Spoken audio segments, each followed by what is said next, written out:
Yeah, we're going to tell you about this project that we've had a lot of fun working on together very recently.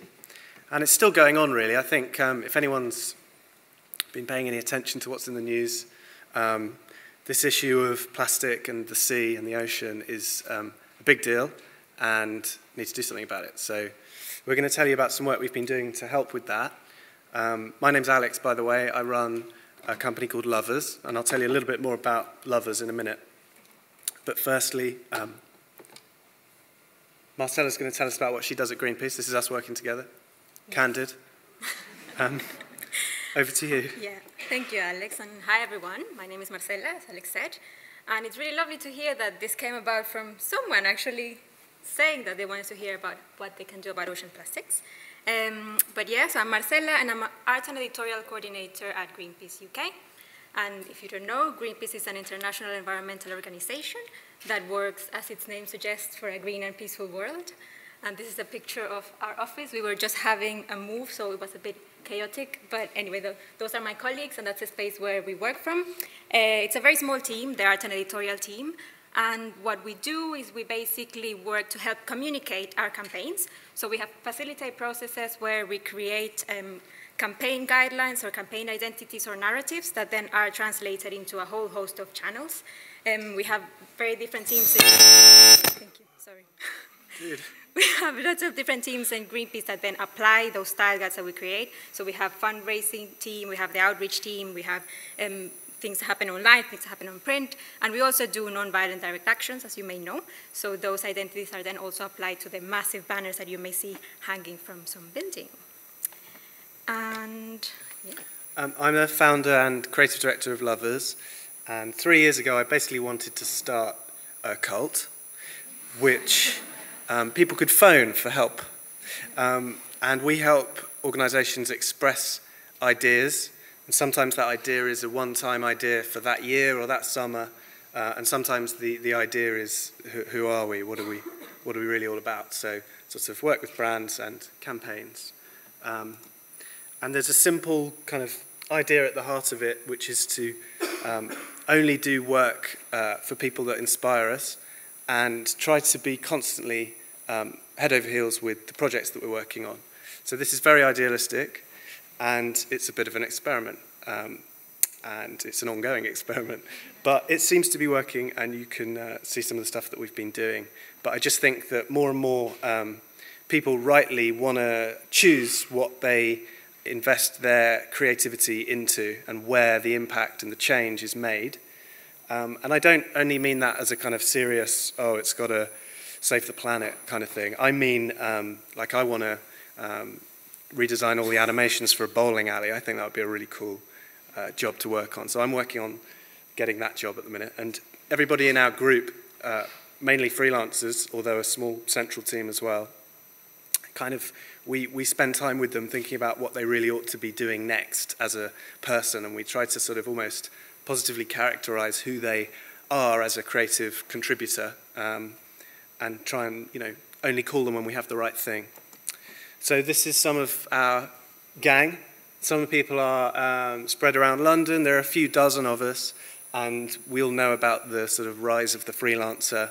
And I suppose we've set up at a time when that is exploding. So, yeah, 80% of our workforce is freelance and masters of their own fate. So the idea is we only call them with their favorite stuff, and it's, you know, no bread and butter, only pudding. That's the motto. And of course, when you're dealing with people's passions and interests, it takes you off in lots of different directions. You never know where that's going to go. So our work tends to be quite broad, and suddenly it will be for a mayor, and then it will be for a theatre, and it sort of comes from conversations. We actually have a platform for chatting about all that stuff called Pillow Talk, which is our way to kick around those ideas. Right. And this is what brought us together. So you may be aware now, because it's been in the media a lot, and we're really happy that we've been part of making that happen. But this ocean plastics is a massive, massive issue. A truckload of plastic enters the ocean every minute, where it will take centuries to degrade, and it will be almost impossible to fully clean up. As Greenpeace, we identified that this was an issue that we needed to work on, we needed to do something about it, And we also identified that there was a particular thing that we could do, that we could bring to the table as Greenpeace, which was to make the connection between this massive mess and the companies that are behind it. So this is a man-made product, plastic, and there are companies that are profiting from selling this stuff. So they should also be held accountable for it. So we decided we were going to launch a massive campaign to help raise awareness and to bring this to the public mind. The fact that plastic is a thing, well, single-use plastic in particular, is something that is avoidable, and we needed to do something about it, and with people putting pressure on those companies and putting pressure on the government, we could change the law and we could change companies for the better. So you can see here some other stats of, some other pictures of the pollution. Another really horrible study is that 90% of seabirds have plastic in their stomachs, and 1 in 3 turtles have ingested plastic. So it's really bad. So basically, my role was to take this strategy that we had as Greenpeace and to translate it into something that would be a visual style guide for the campaign. And we have the brand, the Greenpeace brand, but there are very few elements in it, like the logo, for example, that we do take very preciously and we don't change. But then for each campaign, we develop a different style guide that then helps us have a coherent set of assets coming out for that campaign in particular. So that, as I was saying before, the person from fundraising who needs to send a mail pack out has a style guide that they can use so that it looks the same as the things that are coming out on social media or the things that we are delivering on the streets. So I created this style guide and actually got in touch with Lovers because we had seen some of their work and we really liked it. We thought they were doing a really good thing. And they pitched along with other agencies, and they were by far the ones that were more enthusiastic about it and also the ones who had understood the issue more and who presented us something different. And that thing for us was integrity. And yeah, you will hear more about it from Alex. So what we said in our pitch was you have a fan in Paul. This is Paul. Paul is a lover, and he is the victim of our questioning that we issue to all lovers. And there are 7 questions, and one of them is, are there any organisations you'd love to help? And he typed in about 6 months before Marcela phoned up Greenpeace, and we can search our thing. It's just a small little thing we've built. So we threw in Greenpeace, and 3 people came up, and he was the only designer who we thought had this particular fit. So we welcomed him into our kind of central team and had the fun of phoning him up. And it's kind of the difference between, you know, oh, I have to work on that, compared to like, you know, oh my God, I have to work on that. That's what we look for when he answers the phone. And then we sent him off to the beach, except the beach in January in London looks like this. Because it's the Thames estuary, and there's lots of plastic that's washed up. We just thought, we said in our pitch, we will go straight to the beach as soon as you appoint us, and we will look at this issue with our own eyes and just sort of stare at it and see viscerally what comes out of that ideas-wise in terms of how to relay that to the world through visual communications. So these are the sort of grisly pickings from that day. It was only a day. Brought them back to the studio, started to sort of hose them down a little bit, and photographed them. And we were it's kind of weird looking at these things up close. And it's almost like this kind of disgusting bran soup that has all of these strange, morphed, mutated versions of the brands that we see on the high street so frequently. All in pristine condition and on our iPhones and our phones on Instagram and everything, all these ads coming towards us, all absolutely immaculate.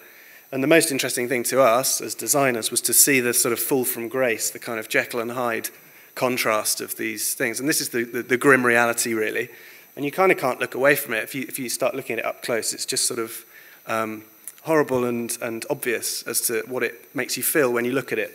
And a lot of the texture and what happens to typography when it's in the salty sea for months and months, brushing up against other pieces of rubbish. And it's sort of all been on a journey and comes back somehow haggard. And we sort of loved that language, visual language. We wanted to use it. We would also find opportunities to kind of be as direct as possible. So these are cotton buds, which are one of the worst items that they they don't biodegrade, they're in the sea for forever, basically.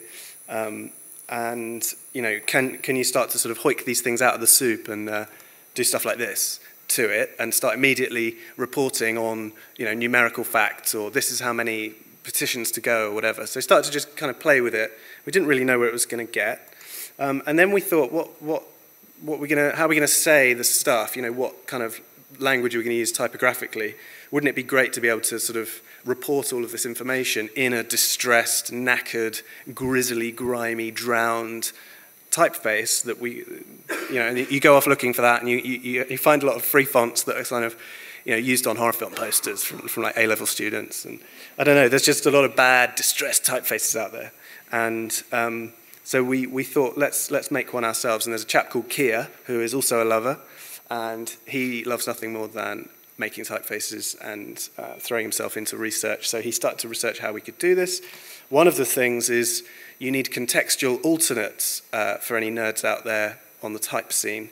Contextual alternates put a different version of the letter in if you've just recently typed an A. So if I was to say banana, I might not want the A to be the same if the typeface is supposed to look like this organic version of banana that I've just hoiked out of the ocean. So the 3 A's, ba-na-na, in banana need to be different. And this typeface kind of offers those up. So it has a sort of authenticity to what we found in the sea, rather than, I guess, the illusion being spoilt by slipping up on a technicality. So looking after every detail. And with typography, often you see the quick brown fox jumps over the lazy dog. That's the kind of thing to use. But we were sort of testing it out with sort of pieces of language like this and letting it all drift around. So, yeah, this is what it looks like. And on another technical note, there were things about how many little points you're allowed in each letter form before it gets too heavy. So we wanted loads of texture, so you might have 1,000 points in one letter, and that crashes the computer. So because these guys have to use it across so many machines worldwide, that you need that balance between lightweight and special and heavy and stuff. So trying to get that right. And End Ocean Plastics was the very direct campaign title that these guys came up with. We sweated on it as well and just didn't get to an answer as good as this. So went with End Ocean Plastics, which is a call to action, and it translates well into other languages. It doesn't lose any of its directness, I guess. And then talking about a campaign identity, started to narrow down some colors, started to make available, not quite as extensively as the Audi guys, but an online style guide where you could download, whichever department you're in at Greenpeace, download the assets and sort of get hold of them and have some guidance on how to sort of throw it all together. So giving people a bit of creative license as well, rather than spoon feeding them every single thing and kind of patronizing the in-house design and art direction team. So these guys know how to use the stuff, so they picked it up and ran with it. And then this is sort of, finally, I'm getting to the point, this is what communications began to look like. And we're throwing around pieces of copy that we're coming up with, messing around with headlines, and giving best practice kind of demonstration to the guys about what we want them to do with it and all the stuff you can do with it. One of the things is that the recycling sort of process has a lot of leakage and stuff just falls out of the recycling process. So we created some icons that kind of say that. So this sort of weird, broken, round and round thing starts to communicate that. The body typeface is a free font called Hebo that Google do, and we sort of modeled our scruffy, crunchy typeface on that. And just gave as much possible stuff to work with and encouraged people to have some fun with it and even get quite specific. So in the middle there's a sort of really detailed map of exactly what's going on with deposit returns in Scotland. So infographics, single, impactful headlines, a real sort of mixture. And yeah, just loads and loads of it. And it can work on social media, obviously, and it has its own look. I think we all know about sort of the fatigue, the fatigue of messages that go straight out of our heads because we've seen too much of it. Part of the challenge here was to make a look to this campaign that Greenpeace hadn't used on anything else and that you don't see anywhere else other than this issue, to kind of keep the attention when they want to talk about that. and some slightly more out and about, outdoorsy, fun demos of stuff like press ads that they could do, and posters and things like that. And then it was really over to these guys to kind of run with it. So I'll let Marcela explain what they did. Right. And I'm aware we only have 9 minutes and lots to say. But yeah, basically, we were really, really happy with the concept. We worked really closely together. We wanted something that, as I said, encapsulated the fact that you see plastic as this shiny object for a bit whilst we're using it, but then for centuries, it continues to live on, and it lives on in a shape that isn't the shape that it was intended to live on. So basically, in every communication, we are reinforcing that message. And these are some examples of real-world things that we have done with the style guide that different teams have done, which clearly shows that we were provided with a toolkit that really had the flexibility that we needed. And also, different people have different levels of design expertise. So we needed to also have something that, if you only put the logo in it, it already looks designed. And so now we're moving on to the next thing we wanted to talk to you about, which was that as Greenpeace, we knew that one thing was to raise awareness in general about the issue of ocean plastics, but there were some specific items in particular that we wanted to tackle, and one of them is plastic bottles. They are ranked high up. Every time there's a beach clean or when you do surveys of surface water, they are at the top. And they produce millions of bottles are produced every year. We knew that there was one company in particular that was behind pretty much a quarter of all of the bottles that are produced a year, 128 million bottles a year, and that's Coca-Cola. And at Greenpeace, we always do some sort of survey of the market, and we identify which one is the company that if we manage to target them, if we manage to make them move, it will move the whole sector. And we identified that Coca-Cola was that. Even though they're a massive corporation, we were like, yes, we're up to the challenge. We're going to start communications with them. We engaged them. And when they didn't start responding, then we continued on to something that at Greenpeace we call a brand jam. This is Coca-Cola's brand. It's very familiar to everyone. They had just invested lots and lots of money in this global new brand that was going to cover all of their products. So we wanted to hit them where it hurts, basically. As Greenpeace, we are a small organization, or small in comparison to Coca-Cola, so we know that one of the best tactics that we have is to use their brand architecture, to use their logo, to use their font, their colors, their strap lines, their brand identity, and connect that to the issue that they are responsible for. So I wrote another creative brief that was basically to bring together Coca-Cola and the issue of ocean plastics pollution and communicate that to the public in a way that would make sense to them, that they would identify, yes, actually Coca-Cola is responsible for this thing, so they should be doing something about it. So Marcela gives us a second brief. It has to kind of connect into the stuff we've already done. It's part of that campaign, but it's a sub thing and needs its own look again. And Marcela explains to us what the legals are around parody. So there's this important law called parody that gives you the right to make fun of and provoke organisations if you want to borrow their brand. So it's different to passing off, and I don't know how many lawyers there are in the room, but parody. So yeah, we found bits of Coca-Cola on the beach when we went down, kind of literally caught red-handed here, and hoiked it out, and it looked, in keeping with the other stuff that we'd found. And we thought it would be great to take, instead of a pristine, clean roundel of Coca-Cola Taste the Feeling, let's just show the exact, what that would be if it had been in the ocean for, 18 months. So we just went for the simple thing and just said this. We probably could have all arrived at this idea, maybe, I don't know. But it's so direct that, as you'll see in a minute, the effect it's had to make Coca-Cola uncomfortable enough to come to the table to discuss this issue with these guys has been powerful. So we turned it into a toolkit that sort of subverted some of those brand assets, turned their kind of wave into a shoreline of grim reality as depicted with birds swooping down, picking up these bottles. Seagulls pick up plastic bottle lids and eat them, and they think they've had their dinner, and they haven't, and then they starve and die. So wanted to show that.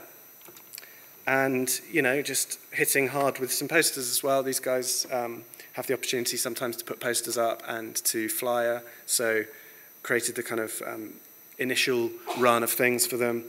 and even sort of sign up engagement-y materials that can be used quite locally by the team that are around the country doing that work too, as well as a little bit of removable stickers. Yeah, and again, the toolkit was really, really successful. Originally, we designed it with the UK in mind. I work for Greenpeace UK, so we developed it, that's why it's in English. And we did lots of really great things with it. This is a picture from an escalation activity that we did where we went to Coca-Cola's HQ and we put a 2-ton sculpture in front of their door so that they couldn't ignore us. And again, featuring the choke messaging really, really clearly and really prominently. Some press ads. And then this is a really interesting point because once the campaign started growing and other countries, other Greenpeace offices started saying, we want to do this too, we want to join this global campaign, then my colleagues, my equivalents around the world, started using the toolkit for their own activities. So this is a picture from China where they have really strong restrictions around what they can and can't do, so they turned it into a projection. This is a picture from Israel where they were giving a gift to the world's worst polluter, to Coca-Cola. This is a picture of the Philippines. Here's a picture of the US. In the middle is, you might recognize her, she plays Ginny Weasley in Harry Potter. She's become an ambassador of the campaign. And this was in the UK when we were trying to, again, use another of their brand moments, which is Christmas. So we were hijacking that as well and connecting it to the other brand icon that they have, which is polar bears. And yeah, my colleagues singing Christmas carols outside Piccadilly Circus. And yeah, so you may be wondering if this has made any difference at all, and I'm happy to say that it has. This was a direct response to our campaign made by Coca-Cola. So they hired an agency to produce a video for them to help clean their image, basically, where they were telling the story of 2 plastic bottles that were reunited every time that the bottles were recycled. So at the beginning, I was like, oh, what's going to happen? How are people going to respond to this? And it was really great to see the public really reacting against it, and that's what I see our role as Greenpeace to be. We basically are Greenpeace is people. Greenpeace is lots and lots of people all around the world who are prepared to take action. And when this video came out, people just really, really went wild with it, and they were like, no, this isn't okay, Coca-Cola, we're not going to allow you to play as the good guy. And you can read some of the comments. It's like, bold capital letters, no, why don't you use recycled plastic? Because the reality is that at the time when this happened, Coca-Cola only used 7% recycled plastic to make their bottles, yet they're saying that they're doing the right thing. So basically, we were really happy to see how the public were empowered with the tools that we were giving them to call Coca-Cola out. And Coca-Cola can't really stay quiet once the public starts doing something about it. And this is another thing that was a highlight of the campaign for me when Coca-Cola CEO used their own language in one of their press releases. So now they have admitted that plastic pollution is a problem and they have a responsibility towards it, and they have actually now released a global strategy, which has some positive things, so they are making some progress. It's still not ideal, there's still some things that they need to improve, but they are in conversation with us now, which is what we wanted to happen. Another great thing is that Gove also started using our language in one of his speeches, again talking about plastic choking our oceans, which again speaks to the fact that we tapped into something that really was connecting to that visceral feeling of there's absolutely nothing wrong, nothing good about plastic polluting the oceans for centuries. So yeah, some closing remarks from each of us. For me, I thought what I wanted to bring to this conversation, and maybe as Greenpeace, the useful thing for me to say is we've really enjoyed working with Lovers because of the integrity that they brought to the project. And this is a challenge for everyone out there, to really think when you get approached by a company to help them clean their image, and to really challenge them and to ask questions and to say, does this thing that they want me to say really stand? Does it really hold? Because especially nowadays when there's social media and the internet and communication is readily available, Dieselgate was mentioned, it's really, really hard for something that a company is doing that is bad to stay behind closed doors. people are going to know eventually. So I see this as a lose-lose situation for creatives if they engage with companies in doing greenwash. Because basically, if you succeed in creating something that people see as the truth, then you're helping them do bad things. And you're basically being complicit in this injustice that's happening. So you've lost in that sense. And if you don't succeed, and if people see it as, oh, this is a greenwash, then you're actually losing as well, because then you're being shamed publicly because you helped this company do something bad. So basically, have integrity, challenge companies, and don't do stuff just because they ask you to do it. I guess. Oh. Woo!